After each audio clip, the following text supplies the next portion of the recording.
Hi all, welcome back to my channel. ನಾನು ಇವತ್ತಿನ ಈ ವಿಡಿಯೋದಲ್ಲಿ ಸಿಂಪಲ್ ಆ್ಯಂಡ್ ಈಸಿಯಾಗಿ ಬೀಟ್ರೂಟ್ ಪಲ್ಯನ ಯಾವ ಥರ ಮಾಡ್ಕೊಳ್ಳೋದು ಅಂತ ತಿಳಿಸ್ಕೊಡ್ತಾ ಇದ್ದೀನಿ. ಬೀಟ್ರೂಟ್ ಪಲ್ಯ ಮಾಡ್ಕೊಳ್ಳೋದಕ್ಕೆ ನಾನು ಇಲ್ಲೊಂದು 3 ಬೀಟ್ರೂಟ್ನ ತೊಗೊಂಡು ಸಿಪ್ಪೆನೆಲ್ಲ ಚೆನ್ನಾಗಿ ಪೀಲ್ ಮಾಡ್ಕೊಳ್ತಾ ಇದ್ದೀನಿ. ಯಾರಾದರೂ ಫಸ್ಟ್ ಟೈಮ್ ನನ್ನ ಚಾನಲ್ನ ನೋಡ್ತಾ ಇದ್ದರೆ ಪ್ಲೀಸ್ ಸಬ್ಸ್ಕ್ರೈಬ್ ಮಾಡ್ಕೊಳ್ಳಿ. ಬೀಟ್ರೂಟ್ನೆಲ್ಲ ಪೀಲ್ ಮಾಡ್ಕೊಂಡಿದ್ದಾದಮೇಲೆ ಚೆನ್ನಾಗಿ ತೊಳೆದು ತೊಗೋಬೇಕು. ಈ ತೊಳ್ಕೊಂಡಿರೋಂತಹ ಬೀಟ್ರೂಟ್ನ ನಾವೀಗ ತುರ್ಕೊಳ್ಳೋಣ.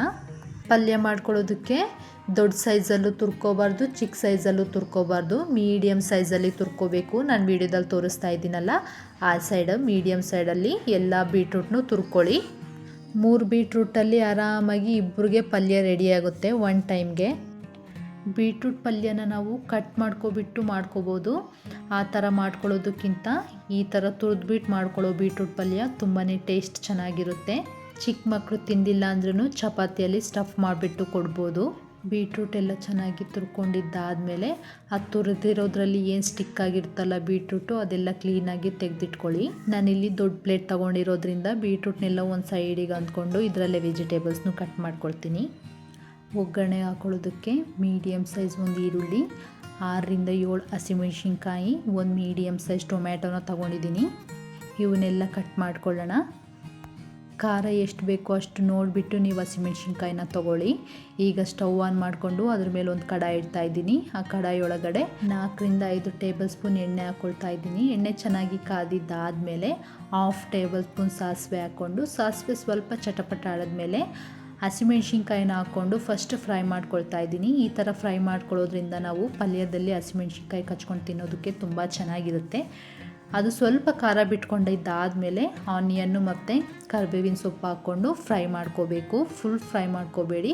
ಆನಿಯನ್ಸ್ ಒಂದು 60-70% ಅಷ್ಟು ಫ್ರೈ ಮಾಡಿಕೊಂಡ್ರೆ ಸಾಕು.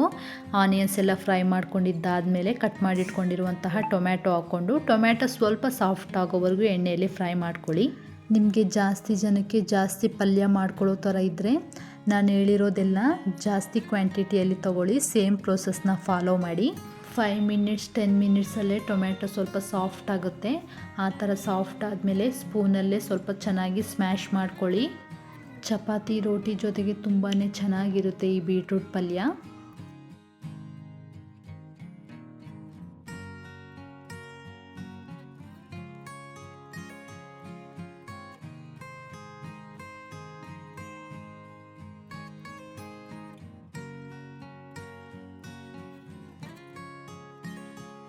ಟೊಮ್ಯಾಟೊ ಎಲ್ಲ ಸ್ಮ್ಯಾಶ್ ಮಾಡ್ಕೊಂಡಿದ್ದಾದಮೇಲೆ ಈಗ ಇದಕ್ಕೆ ನಾವು ಆಗ್ಲೇನು ತುರಿದಿಟ್ಕೊಂಡಿದ್ವಲ್ಲ ಆ ಬೀಟ್ರೂಟ್ ಎಲ್ಲ ಹಾಕ್ಕೊಂಡು ರುಚಿಗೆ ತಕ್ಕಷ್ಟು ಉಪ್ಪನ್ನ ಹಾಕ್ಕೊಂಡು ಚೆನ್ನಾಗಿ ಒಂದು ಸಲ ಕಲಿಸ್ಕೊಳ್ಳಿ. ನಾನಿಲ್ಲಿ 1/2 ಟೇಬಲ್ ಸ್ಪೂನ್ಗಿನ ಸ್ವಲ್ಪ ಜಾಸ್ತಿ ಉಪ್ಪನ್ನ ಹಾಕ್ಕೊಂಡಿದ್ದೀನಿ. ಇದಕ್ಕೆ ಯಾವುದೇ ಥರ ನೀರು ಹಾಕೋ ನೆಸಸರಿ ಇರೋದಿಲ್ಲ. ನಿಮಗೆ ನೀರು ಹಾಕ್ಕೋಬೇಕು ಅಂದರೆ 5 to 10 ಟೇಬಲ್ ಸ್ಪೂನ್ ನೀರನ್ನ ಹಾಕ್ಕೊಳ್ಳಿ ಸಾಕು. ಬೀಟ್ರೂಟಲ್ಲಿರೋ ನೀರೇ ಬಿಟ್ಕೊಂಡು ಬೀಟ್ರೂಟ್ ಚೆನ್ನಾಗಿ ಕುಕ್ ಆಗುತ್ತೆ. ಮೀಡಿಯಮ್ ಫ್ಲೇಮಲ್ಲಿ ಇಟ್ಕೊಂಡು ಬೀಟ್ರೂಟ್ನ ಕುಕ್ ಮಾಡ್ಕೋಬೇಕು. ನೋಡ್ತಾ ಇದ್ದೀರಲ್ಲ, ನಾನು ಯಾವುದೇ ಥರ ನೀರು ಹಾಕಿಲ್ಲ. 5 to 10 ಮಿನಿಟ್ಸಲ್ಲಿ ಬೀಟ್ರೂಟಲ್ಲಿರೋ ನೀರೆಲ್ಲ ಬಿಟ್ಕೊಂಡಿದ್ದೆ. ಈಗ ಲಿಡ್ನ ಕ್ಲೋಸ್ ಮಾಡಿಬಿಟ್ಟು ಮೀಡಿಯಮ್ ಫ್ಲೇಮಲ್ಲಿ ಇಟ್ಕೊಂಡು ನಾವು ಕುಕ್ ಮಾಡ್ಕೋಬೇಕು. ಇದು ಚೆನ್ನಾಗಿ ಕುಕ್ ಆಗುತ್ತೆ. ಆವಾಗವಾಗ ಲಿಡ್ ಓಪನ್ ಮಾಡ್ಕೊಳ್ತಾ ತಿರುಗಿಸ್ಕೊಳ್ತಾ ಇರಿ. 10 to 12 ಮಿನಿಟ್ಸ್ ಟೈಮ್ ತಗೊಳುತ್ತೆ ಬೀಟ್ರೂಟಲ್ಲಿರೋ ನೀರೆಲ್ಲ ಬಿಟ್ಕೊಂಡು ನೀರು ಡ್ರೈ ಆಗೋದಕ್ಕೆ. ನೀರೆಲ್ಲ ಡ್ರೈ ಆಯಿತು ಅಂದರೆ ಪಲ್ಯ ರೆಡಿಯಾಗಿದೆ ಅಂತ. ಬೀಟ್ರೂಟ್ ಹಾಕ್ಕೊಂಡಿದ್ದಾದಮೇಲೆ ನಾವು ಮೀಡಿಯಮ್ ಫ್ಲೇಮಲ್ಲಿ ಇಟ್ಕೊಂಡು ಲಿಡ್ನ ಕ್ಲೋಸ್ ಮಾಡ್ಕೊಳ್ತಾನೆ ಕುಕ್ ಮಾಡ್ಕೋಬೇಕು. ಹಂಗಾದ್ರೇ ಬೀಟ್ರೂಟ್ ಚೆನ್ನಾಗಿ ಕುಕ್ ಆಗೋದು. 12 ಮಿನಿಟ್ಸ್ ಕುಕ್ ಮಾಡ್ಕೊಂಡಿದ್ದಾಗಿದ್ದೆ ಲಿಡ್ ಓಪನ್ ಮಾಡಿ ನೋಡ್ತಾ ಇದ್ದೀನಿ.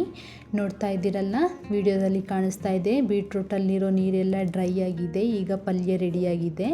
ಒಂದು ಸಲ ಚೆನ್ನಾಗಿ ಕಲಿಸ್ಕೊಬಿಟ್ಟು ಇದಕ್ಕೀಗ ಚಿಕ್ಕದಾಗಿ ಕಟ್ ಮಾಡಿಟ್ಕೊಂಡಿರುವಂತಹ ಕೊತ್ತಂಬರಿನ ಹಾಕ್ಕೊಂಡು ಇನ್ನೊಂದು ಸಲ ಚೆನ್ನಾಗಿ ಕಲಿಸ್ಕೊಳ್ಳೋಣ. ಕೊತ್ತಂಬರಿ ಆಪ್ಷನಲ್ಲು, ನಿಮ್ಗೆ ಬೇಕು ಅಂದರೂ ಹಾಕ್ಕೊಳ್ಳಿ, ಇಲ್ಲಾಂದರೆ ಸ್ಕಿಪ್ ಮಾಡಿ. ನೋಡಿದ್ರಲ್ಲ, simple and quick healthy beetroot ಪಲ್ಯನ ಯಾವ ಥರ ಮಾಡ್ಕೊಳ್ಳೋದು ಅಂತ.